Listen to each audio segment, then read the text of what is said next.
Welcome back to another edition of the Saturday to Sunday Football Podcast. I am Paul Perdichizzi, and thank you for joining me. As always, the All-Star Circuit is upon us. We are one day away from the Shrine Bowl taking place Tuesday night. Senior Bowl measurements came in today. Practices start tomorrow. Here at Saturday to Sunday, we will be covering everything wire to wire, live tweeting during the game, recap shows, preview shows, updating rankings, scouting reports, everything from a great few weeks between the Shrine Bowl practices, the Senior Bowl practices, the Shrine game, and the Senior Bowl game. Anyone who's been a longtime listener at Saturday Sunday understands that there is merit in all of this. There's merit at the Combine. There's merit at the Shrine Bowl. There's merit at the Senior Bowl. It is all part of the entire package that makes up the pre-draft process.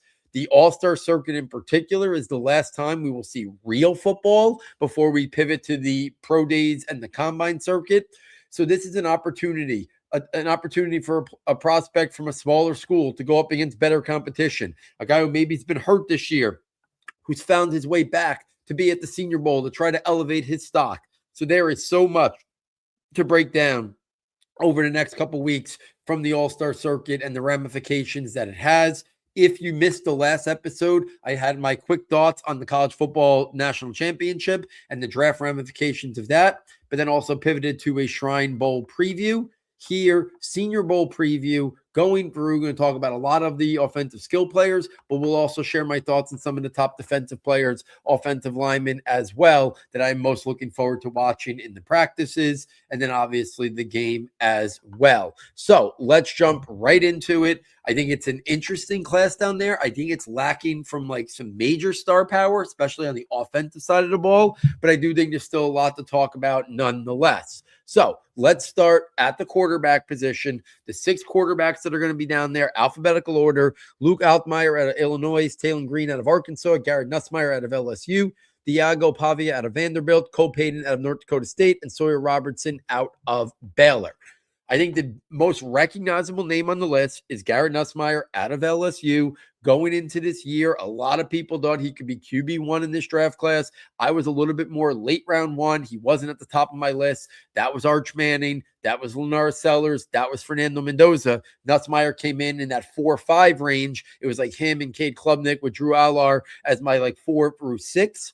Nussmeier had a down year. Can he use this as a way to start catapulting his stock back up to maybe even at least be in consideration to a day 2 pick? I think round 1 is out of the mix, but Nussmeier was not a guy who had these top level physical traits. I think the size and frame are average. The athleticism is average. The arm talent is average, but he's always shown the willingness to attack tight windows. He's shown good accuracy and ball placement. He's shown the ability to throw with really good touch and be an anticipatory thrower. He's got a quick release, good mental processing, and he shows the ability to work through progressions. Can he use this platform as a way to kind of catapult himself back into the mix a little bit as maybe a day 2 prospect, as I think is what we're looking out for. The prospect who I think could see his stock rise the most and intrigues me the most of the prospects down there is Cole Payton of North Dakota State. 6'3", 233. This past year, he had 777 yards rushing and 13 touchdowns. Also threw for 2,719 passing yards with 16 touchdowns. Obviously, good size and frame. He shows good accuracy in the short to intermediate, but he's a dual threat quarterback with really good athleticism, movement skills, quickness. He's shown the ability to play off structure and throw on the run. He's got a compact, quick release, and he's shown the ability to throw a touch at times. Obviously, good play strength and toughness. Obviously, he's a 1-year starter. Level of competition is a concern, but I think this could be an opportunity for Payton to really make a name for himself. This whole quarterback draft class is very uncertain after the top. So if a guy could really emerge here, especially an under the radar prospect from North Dakota State, we could see him really catapult up draft boards a couple rounds. Maybe Cole Payton was a late round pick, maybe a good week here at the Senior Bowl. He could push his way into like the round 4, round 5 mix, and we'll see from there. But Payton is the guy who intrigues me the most of this list of quarterbacks. Diego Pavia, obviously one of the faces of college football this past year, 5'9". So we're talking about like He was listed at like 6 feet on or 5'11" on Vanderbilt's website. He came in much shorter than that at the Senior Bowl measurements today, but he had 862 yards rushing, 10 touchdowns last year, for almost 30 touchdowns and over 3,500 yards. He's got that dual threat ability, but again, you're going to have to move the launch point. You're going to have to use RPOs. You're going to have to scheme away from his size concerns that maybe make him an intriguing backup third string quarterback to come in and be a spark plug in certain situations. So we'll see. Obviously, the size is a major limitation. I think the arm talent is probably just average. So we'll see how Pavia does in a setting like this. Taylon Green out of Arkansas, another athletic player, elusive runner. Want to see how he looks in terms of the passing drills. I think the accuracy and stuff like that is an area where we want to see how he looks down here. It'll be interesting to kind of see how he plays in practice and then the game. And then Luke Ottmeyer at Illinois, another dual threat type player. He has shown the ability to throw from different arm angles and platforms. He showed improvement and growth as a passer this past year. Tying that in with the athleticism and the rushing capabilities makes him an intriguing prospect. We know NFL teams are intrigued with these guys who offer dual threat ability. So I think Ottmeyer, Green, Pavia, Payton are all on that spectrum of offering that dual capabilities as a runner and as a passer. And then Sawyer Robertson, a guy who I talked about last summer, good size and frame, above average athleticism and mobility, shows good arm talent in terms of the velocity and strength. He's shown at times to be a good anticipatory thrower. He shows good pocket presence and toughness in the pocket. I think the accuracy in the ball placement is probably just average. To me, he's a day 3 guy, but he's got some intriguing upside traits. Let's take this to the running backs. Strong running back class down there in Mobile, Alabama for the 2026 Senior Bowl. Again, alphabetical order. We got Katron Allen, Katron Allen out of Penn State, Kalen Black out of Indiana, Jonah Coleman out of Washington, Rashul Fiashon out of South Carolina, South McGowan out of Kentucky, Jam Miller out of Alabama, Le'Veon Moss out of Texas A&M, Kajon Owens out of Florida International, Adam Randall out of Clemson, Nick Singleton out of Penn State, Jamari Taylor out of Virginia, and Mike Washington out of Arkansas. Let's start with the Penn State duo. Nicholas Singleton, Katron Allen. I feel like we've been talking about them for years here at Saturday, Sunday. I think Katron Allen has improved his draft stock this year. Nicholas Singleton has hurt his draft stock this year, but I still think Singleton's upside is more intriguing. I think the pre-draft process is going to be kind to Singleton. I think he'll look good here at the Senior Bowl, and I think he'll really blow up the combine. Penn State guys usually do, and Singleton is already a premier athlete. So when you look at a guy like Nicholas Singleton, who a lot of people thought had top 50 potential before the year started and definitely early on in his collegiate career, he's got ideal size and frame, great athleticism, burst, acceleration, shows the ability to one cut and jump cut and get upfield quickly. He's got good play strength, contact balance.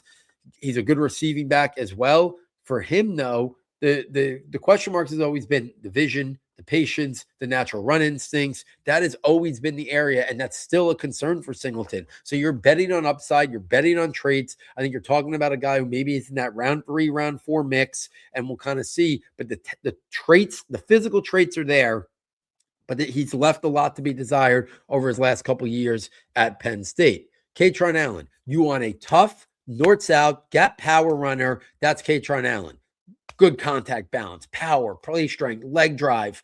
He's gonna break tackles. He's gonna make people feel him in terms of short yardage, goal line. There's a lot to like about him. He's gonna break tackles, good finishing ability. Not a lot in terms of the receiving game. Not going to be much on the perimeter. So you're not going to see lateral quickness. You're not going to see him juke people and make people miss. But if you want a no-nonsense, 2-down, physical power inside runner, that is Katron Allen for you.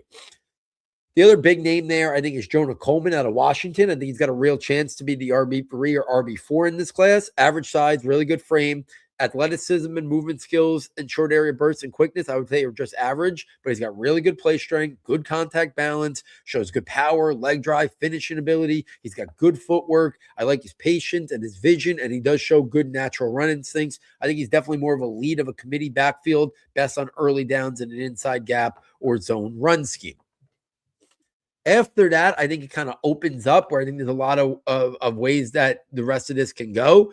Got one guy who I'm really intrigued with is Jamari Taylor out of Virginia, 5'9", 204 pounds, almost had 1,100 yards and 14 touchdowns this past year. He's got good leg drive, contact balance, shows the ability to pick up yards after contact. So I love the play strength, the physicality. He's got good receiving skills and production. He's got good athleticism, short area quickness, and movement skills. Former transfer from North Carolina Central. Then very sturdy, compact, adds value, like I said, as a pass catcher. So he's a guy who I think is a 4th or 5th round guy.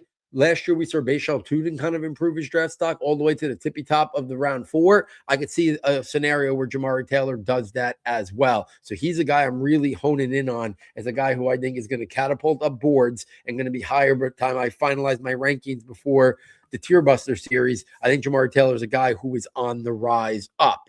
Le'Veon Moss has battled a lot of injuries, kind of seeing if he can reuse this as a way to kind of introduce himself.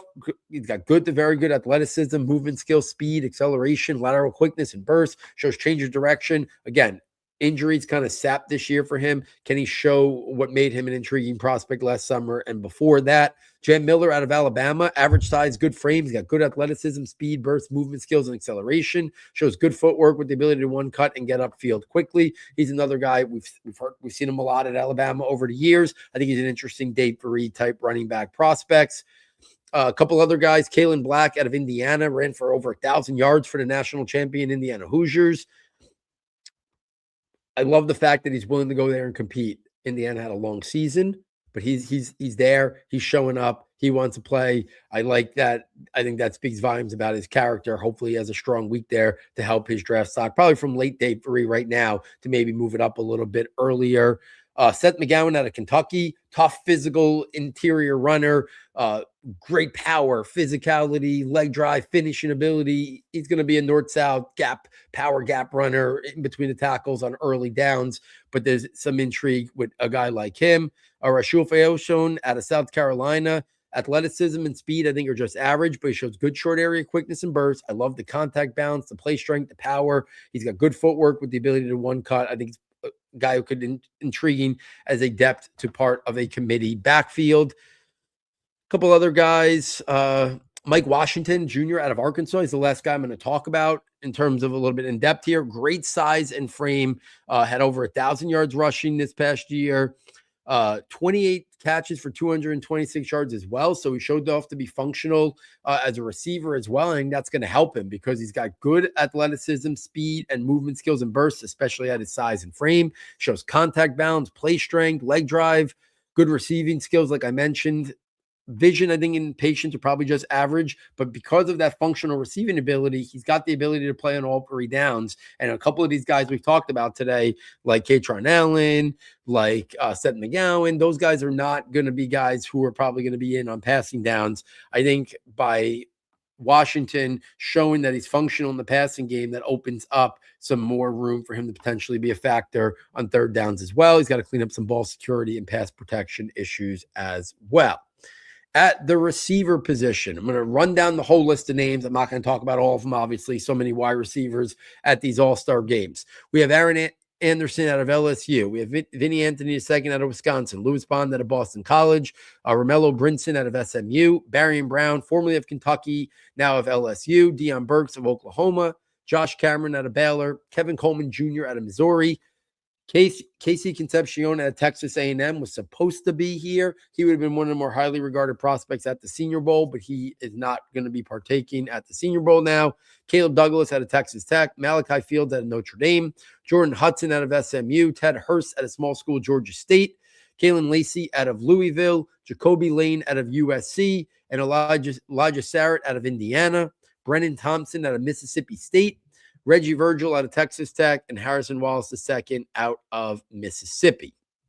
Let's start with the biggest names here. Ray talked about Concepcion is no longer partaking in it. So I think after that, the biggest names that you get to are Elijah Sarrett, Jacoby Lane, and Deion Burks. So let me just take them in order where I expect them to come off the board right now. Let's start with Elijah Sarrett. Good size and frame, average movement skills. I've been on record that I did have some separation concern abilities before the year started, but as I watched him more this year, he is he has reduced some of those concerns for me. I still don't think that's how he's going to win. I don't think he's got big time speed. I don't think he's got a lot of separation quickness, but he's got very good play strength, physicality, and toughness. He does a great job creating leverage and creating space at the catch point. He goes up, he wins contested catches. He's got very good hands. He shows good body control and ball skills with the ability to extend, high point, adjust, and make tough catches. So I think Elijah Sarrett is going day 2. I think he's a starting outside Z-type possession wide receiver, but could also win vertically down the field with that size. You can line him up inside as a big slot and create mismatches. A lot of different things you can do with Elijah Sarrett. Next up, Jacoby Lane. Obviously, Mekhi Lemon gets most of the buzz at USC, and that's rightfully so. But Jacoby Lane, while others have had him higher than me, Jacoby Lane, great size. I think the athleticism and the speed and the movement skills are just average, but he's got very good body control and ball skills, the ability to adjust, extend, high point, great catch radius and length, good hands, great red zone weapon. I think he's another guy that can develop into a starting outside wide receiver. Next up, Deion Burks out of Oklahoma, and then I'll go to Malachi Fields at Notre Dame. Deion Burks, a guy that I've been a big fan of for years. Definitely undersized, but he's a vertical slot. Very good athleticism, speed, explosiveness, and acceleration to win vertically. I love the separation, quickness, and footwork. Good route running, dynamic yak ability, agility, and elusiveness. I think you're going to see Deion Burks dominate one-on-ones. When you see guys that just put the defender in a blender, I think that's going to be Deion Burks this week. I think you're going to see some tremendous routes where it's going to be buzzing all over social media, and it's going to be Deion Burks making some of these DBs looking really slow-footed, but as he's just showing that top level separation quickness and his route running chops. I think Burks, again, I know Wendell Robinson, best year, went early in the second round, which was a surprise that year as much as I loved him. If Wendell Robinson could go in the middle of round 2, I think Deion Burks can come off the board in the top 100. So whether it's late round 3, early round 4, I think Deion Burks could be a really intriguing player at the next level. Next up, Malachi Fields out of Notre Dame, 6'4", 222. He played quarterback in high school, so you love that background. He's got great size and frame. I think the athleticism, speed, and movement skills are probably just average. He's got great length, great catch radius, shows the ability to high point and go up and get the football, shows good body control and ball skills, and you love the play strength and physicality that he uses to create late separation. A lot to like about Fields, but know who he is. He's not a burner. He's not going to win vertically down the field, so he might not show a lot of separation this week, but as you extend them out and you can use that size and use that length, I think that's where Fields really shines. A couple other guys I really want to talk about. Aaron Anderson out of LSU, versatile offensive weapon, big-time playmaker, a lot of explosiveness. You can scheme up, manufacture touches on the offensive side, slot-only type guy because of the size limitations, but teams are looking for guys like this, gadget players, guys that maybe could be a returner, but end the rounds, jet sweep, slot receiver. Aaron Anderson can offer some juice as a day 3 prospect. Barian Brown, formerly of Kentucky, now of LSU, average size, still thin frame, but he's got good athleticism, speed, explosiveness, movement skills, shows good stop-start acceleration to win vertically. He's been a dynamic returner at times in college. He shows good body skills, good ball skills and body control with separation ability as well. I think the route running is just average. He's never lived up to the upside that I think he at once upon a time showed while he was at Kentucky.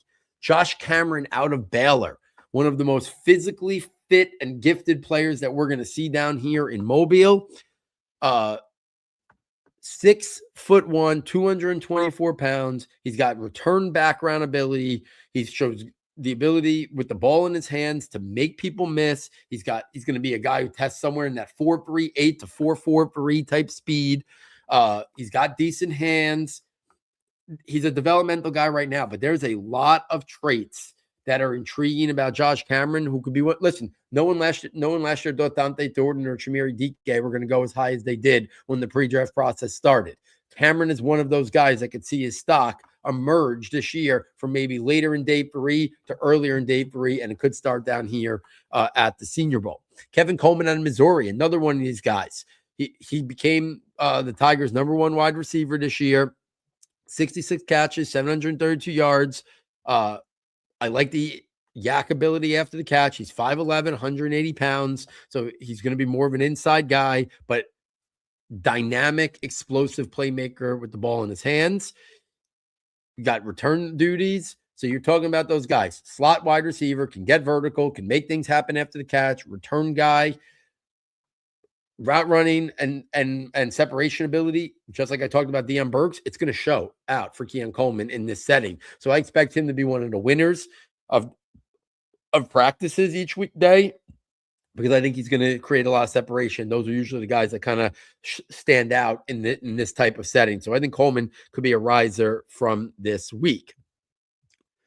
Jordan Hudson out of SMU, 6'1", 220 pounds. Got really good, 6'1", 200 pounds. Excellent hands, shown the ability to catch the ball away from his body. So you like to see a hands catcher like that. Had a really productive game against Miami this past year. Shows the ability to go up and high point it. He's got ball skills. He's got body control, shown the ability to adjust. He's shown growth and improvement over his time. So you like to see that. So Hudson is another one of those guys, late day free, kind of see if you can ride the momentum of the pre-draft process. Love when you get a chance to see a small school player participate in a setting like this. And that's Ted Hurst out of Georgia State. Big bodied guy, 6'3", definitely a little bit on the thinner side at 185 pounds, but he's got good speed, good athleticism and movement skills. He's a guy who's shown the ability to get vertical. Now, yes, at a lower level. So can he show that off in this type of setting is something we'll be watching closely. It's one of those guys that right now probably people penciled in as a round 5 type guy, but depending on how he handles the Senior Bowl, most likely the Combine, it's one of those guys that could emerge and become a late round 3 surprise or early day 3 guy, or could fall if he doesn't show that the athleticism maybe matches what we saw on tape. Hurst is one of those guys. So a really interesting guy to see how he performs in this setting against better competition. Brennan Thompson out of Mississippi State. This is probably one of the guys I'm most intrigued with kind of watching down here. I think it's going to be really fascinating to kind of see how he performs. We're talking about a guy arguably is going to be in the running for the fastest player at the Combine if he gets invited there, which I'm sure he will. We're talking a guy who could run in the 4.25 range. That's how fast we're talking. He's only 5'9", 170 pounds. So we're talking a slot guy, manufactured touch guy, but one of the most explosive players at the Senior Bowl and in this draft class. He had over 1,000 yards last year. Vertical slot guy, but he can make people miss after the catch. There's a lot of intrigue about a guy like Brennan Thompson. Again, the size limitations will be a concern, but when you're talking about this kind of speed, he did put up over 1,000 yards at Mississippi State this year. There's going to be a lot of people that are intrigued with Brennan Thompson, and this is going to give him an opportunity at that size. Again, show his ability to uncover, shows a separation ability, and you add that on top of the blazing speed, he could be a real winner here at the Senior Bowl. So those are the receivers that I'm kind of most intrigued with, and the big names as well. Let's take this to the tight end group. Collectively, this tight end class, from the Shrine Bowl to the Senior Bowl to the underclassmen, it is forming a really strong tight end class. I know Kenyon Sadiq is the only one that gets a lot of attention, and he's going to go in the top 20 picks probably. But there's a lot of guys on day 2 and the first couple rounds of day 3 that have a real shot to be guys who really produce at the next level, and we're going to see some of them down there. So let me just run down the names of some of the guys. We got Nate Bortkirscher out of Texas A&M, primarily a blocking tight end. So we'll see if he could show a little bit more in the passing game as a guy who's probably going to be a third tight end for someone at the next level. John Michael Gillenberg out of Wyoming. I've been talking about him since the summer. Good size, frame is just average, but he's got really good athleticism, movement skills, burst, and straight line yak ability. He's shown the ability to create separation, again, against that competition that he's up against at Wyoming, but he's shown the ability to separate and create, shown good route running chops, good separation ability. He's got ball skills, the ability to high point and attack the seam vertically. I think he's a pass catching tight end, best as a move. I'm really intrigued. I think he's got like round 4, round 5 draft stock right now. And the Senior Bowl is going to be a great opportunity for Gillenberg to kind of show off some more skills here. I'm really interested to kind of see him down there. Joshua Cuevas out of Alabama, 6'3", 256, 37 catches, 411 yards this past season. Size is just average, solid frame, good hands, good play strength, and toughness. Creates late space at the catch point to win contested catches. Average blocking skills. I think he's probably like a tight end 3 who can work his way into a tight end 2 at the next level. Draft stock probably right now in that day 3, mid-day 3 range. Justin Jolly out of NC State. I think he's like got a real shot to be early day 3, early round 4 is my guess. Obviously 6'3", 250-ish, little undersized, but he's a pass catching tight end. He's put up a lot of production in college. He's got a solid built frame, even though he's a little bit undersized. Good athleticism, separation quickness, speed, burst, and movement skills. Very good ball skills and body control. Shows the ability to adjust and win contested catches. I think if people liked Harold Fannin, I don't think he's on the same level prospect as Harold Fannin and definitely doesn't have the collegiate production. But I think that's what we're looking at. Somewhere between like a Chig Okonkwo and a Harold Fannin. I think that's kind of where Justin Jolly is going to meet, somewhere in the middle in terms of his draft stock. So I think he's probably early round 4 is an intriguing spot for Justin Jolly. Tanner Koziel out of Houston. Talked about him in the summer. I think he's an intriguing day 3 prospect with a lot of upside. I think great size, average frame, average to above average athleticism, movement skills, speed and separation quickness. He's got great length and catch radius. He's shown the ability to win contested catches, go up and get it. So he shows that high pointing ability. He's got ball skills and body control as well. DJ Rogers out of TCU. Really solid route runner in terms of his ability to create separation, make himself find the soft spots and zones. Lot to like about DJ Rogers. Again, good body control, shows the ability to adjust. I think we're talking about a guy probably late day 3, but a solid prospect and in a different draft class that wasn't so deep, maybe even a little bit higher. Sam Roosh out of Stanford, 6'5", 260 pounds. Showed receiving ability this year, 49 catches, 545 yards.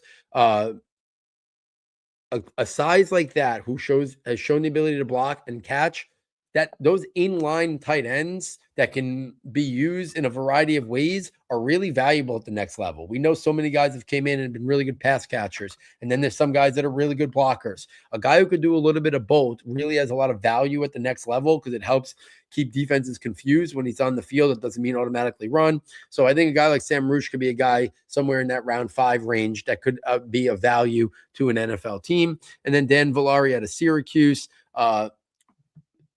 was the replacement to Arondé Gatson this year. 39 catches, 412 yards.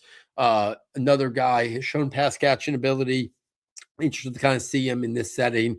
He's a guy who I'm just kind of getting around to, so I don't have a lot of firsthand experience in terms of watching his film, but a guy nonetheless that I use the Senior Bowl as an introduction to him. So there it is, guys. Detailed synopsis on the quarterbacks, running backs, wide receivers, and tight ends that are going to be down there in Mobile.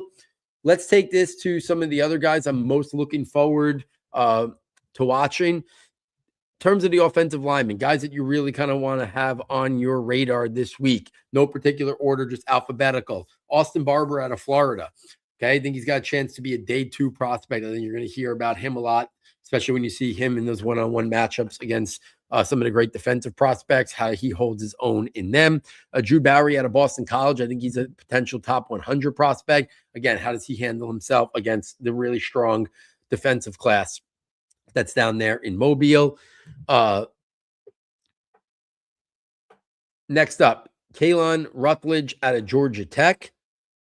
I think he's got a chance to be in that round 3, early round 4 mix. A lot of experience for Georgia Tech. 6'4", 320 pounds. So he's physical, good play strength, good physicality and toughness. So he's a guy who I think this week is going to shine in some of these one-on-one drills and potentially see his value rise.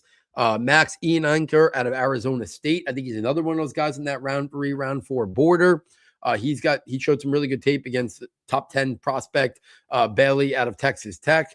So I think he's a guy who should do well in the one-on-one drills right now. I think I said early day 3, late round 3. I think that's kind of where he's a guy who could even use this to improve his draft stock.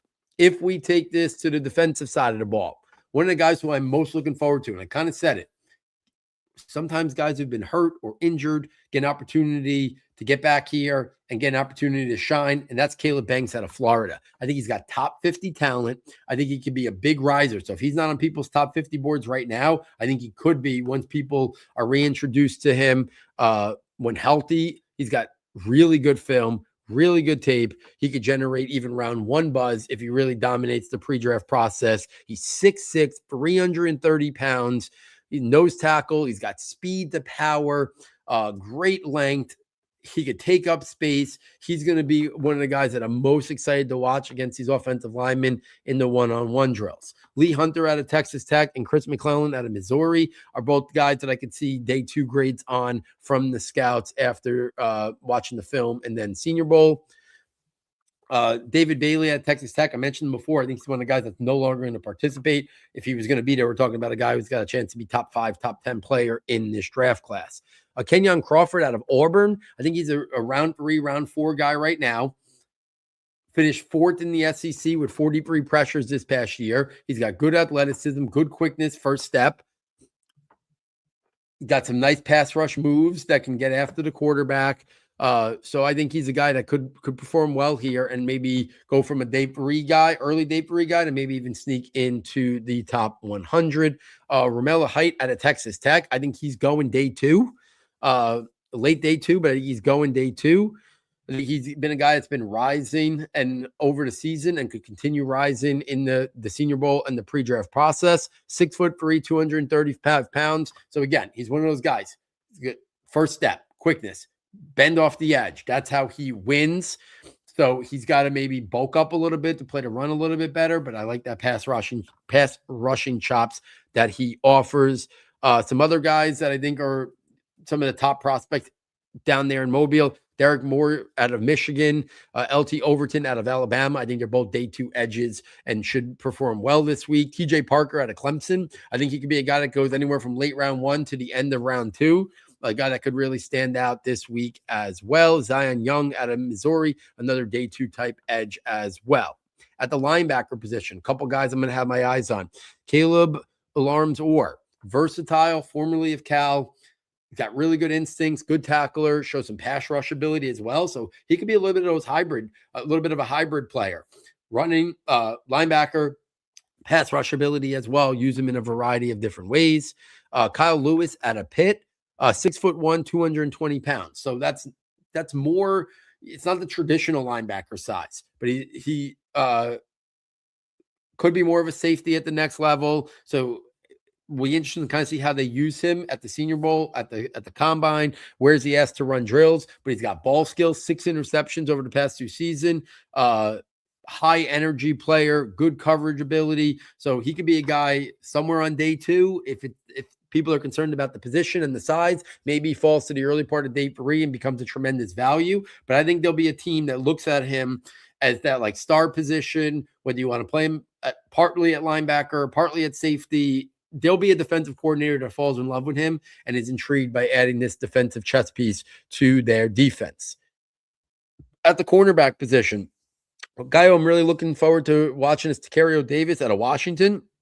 The 6'4", 200 pounder. When he was at Arizona, this was a highly regarded prospect that people were thought down the line could potentially been a top 50 type guy. So shows good press coverage and press man skills.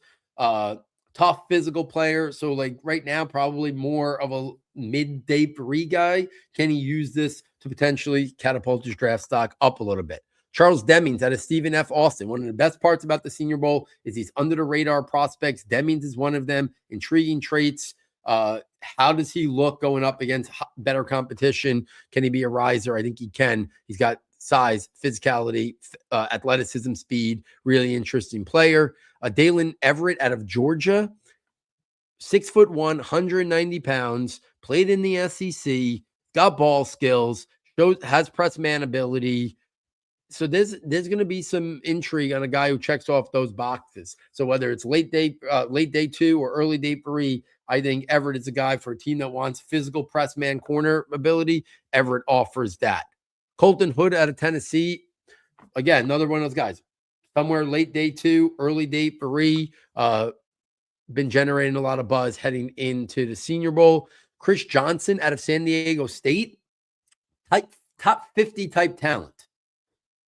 Really good instincts, good technique, 6 foot, 185 pounds, shows good footwork and quickness, good lateral quickness, good agility to turn, good press cover skills, a lot to like about his game.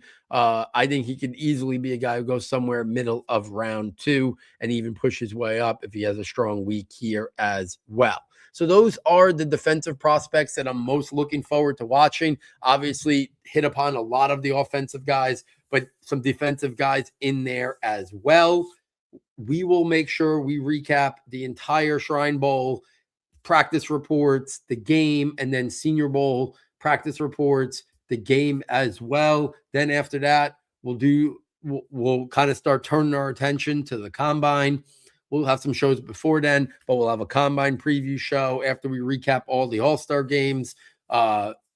And kind of start to set the stage for the combine. Right after the combine, we'll have our tier buster series where I'll do my tier buster shows, quarterback, running back, wide receiver, and tight ends. Those tiers are exclusive to Saturday to Sunday. And then we'll start having on some guests from the industry right after the tier buster series to kind of pick their brain for the final month or so leading up into the NFL draft. If you're enjoying this content, please, wherever you listen to the podcast, rate, review, subscribe, go over to YouTube, subscribe to the channel there. You can always watch the podcast on YouTube as well. If you're enjoying the content, get over to the website, S2S Football, fastest and easiest way to get there. For $9.99, you can check out all of our premium content. You get access to 3 premium notebooks. You get the scouting notebook immediately. You get the rankings notebook immediately. And then in April, you get the draft projections notebook as well. Detailed synopsis on everything it covers, or you can reach out to me right on the website or on Twitter as well, and I'll respond immediately. So hopefully you consider purchasing it. If you've bought it in the past and you haven't picked it up this year, you check it out again. If you're new to Saturday, Sunday, please consider purchasing. It is the lifeblood of what we do. It helps us continue to do what we do here. Every single dollar right back into subscriber fees, server fees, website fees, etc., etc. So hopefully you can help us out in any way that you can. So on behalf of my sound tech engineer, David Nakano, and myself, thank you for joining us. I look forward next time taking you from Saturday to Sunday.